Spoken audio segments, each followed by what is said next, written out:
Sa'yo.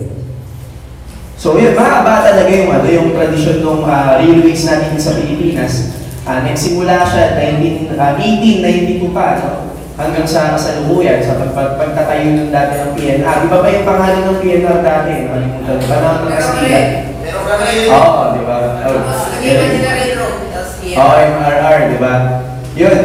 So napakahaba rin nung expanse nung tinatakbo nung train systems natin noon. Meron tayong network sa Luzon, meron sa Panay, meron sa Cebu. Dati meron pa tayong tram. Hindi ko nga lang alam na meron pa nga yata tayo ng mga cable car at ang mga iba pa mga sistema ng transportation dito sa Pilipinas. Before pa dumating yung mga Amerikano, before pa tayo sa hubing ng mga Hapon. No? So sa kasalukuyan, ang gumagana na lang ngayon ng mga train systems dito sa Pilipinas ay unay. Alam naman natin yung LRT1, LRT2, MRT3 at yung PNR. Nasa ngayong pagkakalang ko yung Metro Commuter na communal lane yung tumatakbo. Yung hindi na tinigil yung operations ng Bicol Express at ng mga iba pa mga train systems dito na actually napakahaba ng expanse ng ng PNR. Pakita natin mamaya yung dami ng mga istasyon dati at papakita natin kung ano dun yung mga deads na ngayon. Yeah. So ito yung dati, circa 1885, yung Ferro Carril de Manila, sa Dagupan ito, no? Ganda niya. Yeah. Ito naman yung Panay Railway Central Train Station, dati 1980s. So panahon to ni Marcos, mukhang mas maluwang pa yan sa natin, sa MRT natin sa ngayon. Mukha nga siyang bus At ito, yun yung itsura ng actually ginamit ko yung picture ng Philippine Railways, ganyan. Ito yung itsura ng vast expanse ng PNR before, no? Sa kanyang kabuuan, mula, kung hindi ako nagkakamali, mula Ilocos nga yata, dadaan pa siya hanggang Maynila, tapos hanggang Bicol, no? So halos buong Luzon talaga yung dadaanan niya. Pero napakaliit na lang na kapiranggot, fraction na lang nung yan, yung nag-exist sa ngayon at tumatakbo. Sinubukan rin actually before tawag doon buhayin papunta doon sa yung Bicol Express. Pero hindi ko lang alam bakit hinol itong operations niya this year yata o last year. For clarification, due to maintenance of the bridges along Bicol line, kasi some of the parts of the existing lines, iba o nagbubulag na yung ibang tulay. Sa ngayon, nire-repair na ako for rehabilitation. Kaya hindi sila makapagpatawag ngayon. Tulad doon nangyari noong 2012, October 25, yung na-accident sa Riyaya, Quezon, dahil dun sa tulay. Kaya ngayon nakatutupag PNR for safety ng pasahero, kaya hindi sila makapagpatakbo ng Bicol Express train dahil sa mga nasirang linya, tsaka yung mga ginagawa tulay ngayon. Alas karami sa mga Bicol line, papuntang Bicol, dinadaan ng mga bundok, gilid ng bundok, tatawid sa kabilang bundok, din talaga mga bahagi. Dumadaan yan sa amin, sa Bicol, sa Bulac, Camarines Sur. Tapat na yung may apples, dun yung trend. Pero never, sa buong buhay ko, never nakita dumaan dun yung trend na yun. At hindi pa ako nakakasakay actually papunta dun sa Bicol. Such a shame. Sa part namin kasi ako part ako ng engineering department sa safety and maintenance division ako. Di ba, ang trabaho ko sa PNR is crossing safety ng motorista. So, ayan. So, alam naman natin na sinasakyan natin mainly, no, para sa ating mga nasa Metro Manila, yung MRT, yung LRT, dahil sa, let's face it, traffic, di ba? Traffic. Pero, yun nga, sa pag-aaral pangalan ng JICA, ngayong taon, araw-araw, ay 2.4 billion yung nawawala sa ekonomiya dahil sa traffic. No? Ang nakakatawa pala din sabihin kanina ni Aquino, yan, mark of economic progress. Traffic full. Ganyan. Pero ano yung tama yan sa mga tao, di ba? 120 pesos yan kada araw sa mga tao, di ba? Na nasasayang dahil sa traffic. Lalo sa mga baka yung tama yan sa mga estudyante, sa mga nandito sa UP, sa UST. Pag mga ibang mga prof dito, nang lalak ng pintuan kapag late ka na ng eskwela. Kami, sa opisina, dati ka sobrang stricto sa amin, kahit 1 minute ka ng late, wala ka ng sahod.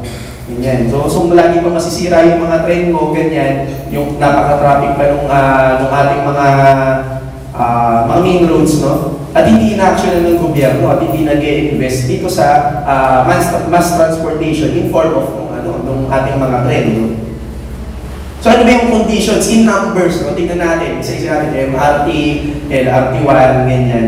So nung pumunta inimbitahan namin before ni Senator Grace Poe dun sa isang Senate hearing nila last time noong MRT. No? So tingnan natin, ilan ba dun yung gumagana, ano dun yung mga sira talaga, ganyan. No? So, naabutan pa ba natin nung may ayos pa na ticketing yung machines, yung MRT? Yeah, parang distant memory na rin. So, all 832 ticketing machines ng MRT sira. Ay isa, walang ayos. Diba? Tingnan natin kung gaano ka makakatulong dun sa mga commuter natin, mapaiksi yung pila dun sa North Avenue Station at iba pa mga istasyon. Kung kung hindi na sila kailangan pang pumila dun sa manual ng mga nagbibigay ng ticket, no? Kung meron tayong mga machines, kahit nga actually, mamaya matalakay natin paano sa LRT2 naman, makakala natin napakaganda ng LRT2. Ganyan. So wala, kahit isang ticketing machine yung ayos, to 23 out of 34 elevators lang yung functional, 36 out of 46 escalator lang yung functional, 60 out of 73 lang yung mga bagon na tumatakbo sa ngayon, MRT. No? Pero before, nung panahon ng Sumiko 2012, isa lang yung hindi gumagana dyan. Hindi ko lang alam kung ano nangyari nung panahon ng PH Trams at ng APT Global, ano nangyari. Kapag-kadaletsya-letsya MRT. Yan. Nakako pa dito, di ba kadalasan kapag nanonood tayo ng balita, kapag nasisira yung MRT, lagi sinasabi nila, isira po sa ating communications signaling system, ganyan. Last time, chinek up yun, nagkaroon ng maintenance na 2009 pa. So, nakakatawa. So, yung original capacity ng ating train, design capacity na ay 350,000 people every day. No? Crash load capacity niya, when we say crash load capacity, ito yung medyo siksikan na, pero okay pa, may tangal ka pa pagdating ng eskwela, tsaka opisina. Ganyan. Pero 620,000 araw-araw yung sumasakay dyan. No? Hindi ko nga alam nag-peak pa kayo before ng 700 plus. Not sure kung umabot doon pagka may nabasa ko before na gano'n. So yun yung in numbers, yun yung dinadanas natin araw-araw ng mga commuter. Sa naman, dun sa PNR, medyo sumikat tong meme na to noong mga taga-PUT. Pasok ay estudyante, lalabas ka, mandirik mga siguro dyan nag-training yung mga Spartan dati, bago. Ganyan. So, tingnan natin, medyo inefficient yung kanyang ticket accounting, ganyan. Actually, every month na nawawalan siya ng 7 million dahil doon. Actually, mga iba namin miyembro sa train, ang sinasabi nila hindi nga nila sure kung yung mga nakasabi nila sa train ay nakakapagbayad pa nung tickets. Hindi pa nga alam kung ano hinibibenta. Siguro baka hinibibenta ng peking ticket pa para makapasok. Kasi ang sistema ng pagkukolekta ng fares dun sa PNR, parang bus. No? So, pwede nakakaambag din siya dun sa kung bakit nalulugi yung PNR. No? Yung pang-twist din, papunta dun sa mga train natin. Bato-bato yan. No? Hindi man lamang sementado. Ayan, kung nagmamadali ka, madapa ka dyan, bahala ka. Yan. So, yung mga ibang istasyon natin, hindi rin wala rin ilaw yung iba. Medyo madilim, titigil sa gitna yung train. Madilim, okay, jackpot mo na lang kung may magnakaw, ganyan. Hindi mo malalaman kasi yung buwan, pero meron din poor ventilation system, no? So, lately rin, nagkaroon din tayo, ngayong taon na, minons yung mga luxury coaches yung sa PNR. Hindi ko lang alam mo magkano, mas mahal yata. Yung may nakasakay naman dito sa luxury coaches. Yung Premier Train? Yun yung namin.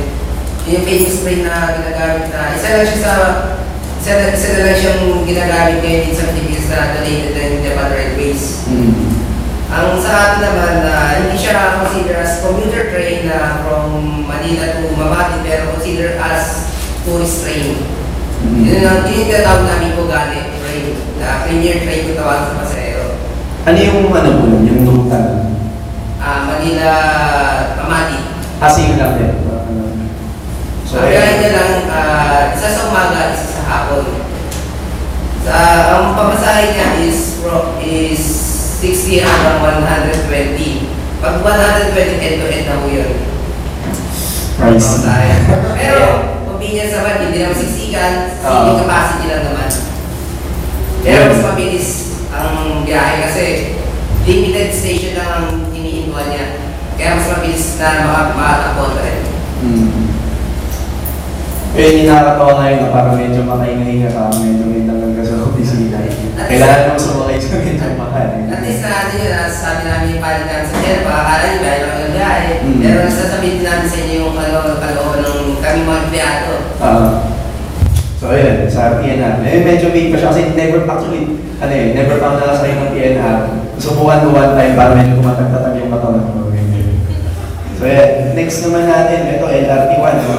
Ridership niya, nasa 470,000 noong 2013, yun yung average, no? Noong February, ito naman yung record, 658,000 noong 2012. Noong LRT2 naman, daily ridership niya halos mga nasa 195,000. Yung 2013, record niya ay 269,000. Alam ko, nag-peak itong itong dalawa na may something yung iglesia ni Cristo. Yan. So, ayun, no? So, alam natin, siksikan na talaga dito sa LRT1, no? Huwag na tayong gunwari. Siguro marami rin mga kaibigan tayo nag-aaral sa Taft Avenue. Mga taga-UP Manila, yung mga taga-PWU at yung mga iba pa. Talagang, dyan, barkasan talaga dyan. May kali pa nga sa gitna, no? Pero, titingnan rin natin, bihira lang compared dun sa MRT, no? Itong both yung LRT1 and LRT2 ay mas masira o magkaroon ng aberya kumpara talaga dun sa private trilan na MRT3, no? So yun. So sa ngayon, paano ba yung pag-deal ng gobyerno natin dun sa mga ganitong problema? Diba? Kadalasan niya, ang iniisip niya, ang natatakot niya kami, maaaring nililikha ng ating gobyerno sentiment sa mga tao. Hindi, sige, okay na lang yan, i-privatize na lang natin yung mga train natin, at least gaganda yung servisyo, ganyan, no? Kapag mas konti na yung mga mahihirap na sumasakay, luluwag na yung mga train, di ba?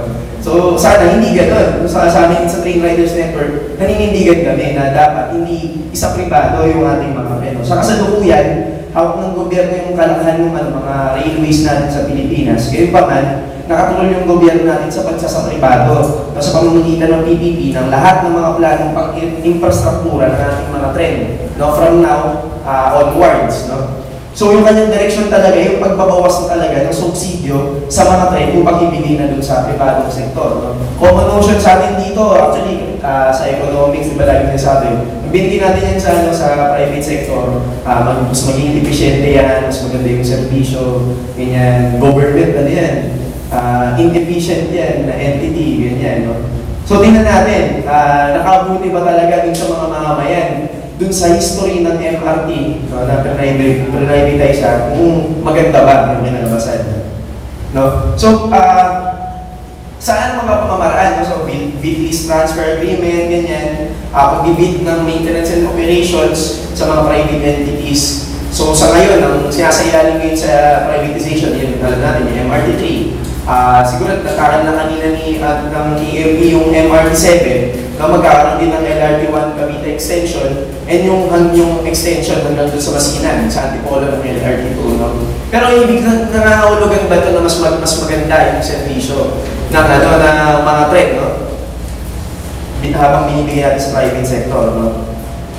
Yan. So, alam naman natin, yung mga sumasakay ng MRT, alam natin na shit yung privatization. Sorry sa mura. Ganyan. Pero kasi araw-araw nararamdaman yan, no? So, yan. No, ino-operate siya ng DOTC, mini-maintain ng MRTC. Ito yung private consortium, no, na mahawak ng MRT. No, so, 2014 na itala, yun yung pinakamaraming aberya ever in history ng MRT. Ang nakakapagtaka dito, nagbabayad yung gobyerno ng $1.4 million sa ating may hawak ng maintenance contract para i-maintain yung mga tren. Pero, what maintenance, di ba? Nararamdaman nyo ba? Mapapanood nyo sa balita, nung nasira yung release ng tren. Tapos sa ayusin, sabi, ay, na lang po, 2 kalahati na lang po yung namin. yung natitirang riles ng train. Di ba what the hell? Nung sinabi niya sa media, ang sabi nung MRT, no, sinabi niya, mga stock pa yun na natira nung panahon na Sumitomo pa yung humahawak nung maintenance nung maintenance deal, no. Sa ngayon ABT Global na yung humahawak, no. Ano yung ginawa niya sa pera namin? Buwan-buwan. Hindi man lang kayo bumili ng ng mga panibagong riles, hindi natin naramdaman na gumanda yung MRT, ganyan. At mas lalong dumami yung pagkasira ngayong taon, no? So, yung napag-alaman din, yung huling Senate hearing din, hindi dun sa MRT, nalaman natin na yung mga ibang mga binibigyan ng maintenance contract na ating gobyerno, quote-unquote, ang sinabi pa nga nila, Race ko, parang fly-by-night na mga maintenance providers, no? Nandyan yung naramdaman na natin yung PH trams, no? Malalaman pa natin yung PH trams walang enough na years of experience, no? Hindi ko alam, wala nga yata totally. Pangalawa, ang nakatawa pa dito, hindi dumaan sa bidding. Hindi dumaan sa bidding, maliban pa doon, yung isa dun sa mga nagmamayari ng maintenance firm na yun ay mismong uncle ng asawa ni Albi Cangkol. Narinig natin yan before, di ba? Yung extortion she's ng MRT. No, so maaaring hindi dumaan ng private consultation. Hindi mo mapipigilan yung mga computers na isipin na baka may corruption na nagaganap dito, di ba? So yun, yun din, nababaon din dun sa utang yung gobyerno, di ba? Kasi ginagaranti nung contract, concession agreement, no, yung 15% return of interest every year sa private consortium, no, via equity rental payments, no. Maliban pa dyan, napakarami natin binabayaran mga bangko abroad, ganyan, dun sa pinasukan natin concession agreement with MRTC, yan. Nakita naman natin siya. No? Kung titingnan natin, yung bulk nga actually nung napupunta dun sa ating ticket sa MRT ay kalakan doon, ginagamit natin pang bayad utang. No? Akala natin, kapag tinaasan pa natin yung fares natin, mapapaganda yung natin, yung ating servisyo. Pero sa totoo, ayan, sinabi dun sa, sabi ng Econ Foundation, debt servicing comprises almost 51.64 pesos of the alleged 60 pesos and 7 tapos full cost ng fare ng MRT. No? So napakalaking chunk nun. No? Ang titingnan nung nakita pa natin, actually, kinakailangan lang para dun sa maintenance ng tren, over niya fully yung operations and maintenance ay halos 9 pesos and 11 pesos. Diba? Tapos mag-propose kayo na gusto nyo gawin 30 plus, ganyan, 28. Yan. So, napakalaking question, no? At the losing end, yung mga mamamayan, no? Dun sa mess na pinasukan natin, yung LRT extension, yan, natakal na naman na kanina. Yun nga, yung extension sa Baclaran to Bacoor, no? So, Light Rail Manila yung nakaka-clinch nung ganyang concession agreement. Ang nakakatawa pa dito ay si MVP at Ayala. Meron bang mga experience ng mga taong to na magpatakbo ng isang train system? Ang alam lang naman nila yung mga tawag na mga real estate, no? May hawak ng media, may hawak ng electric company, at may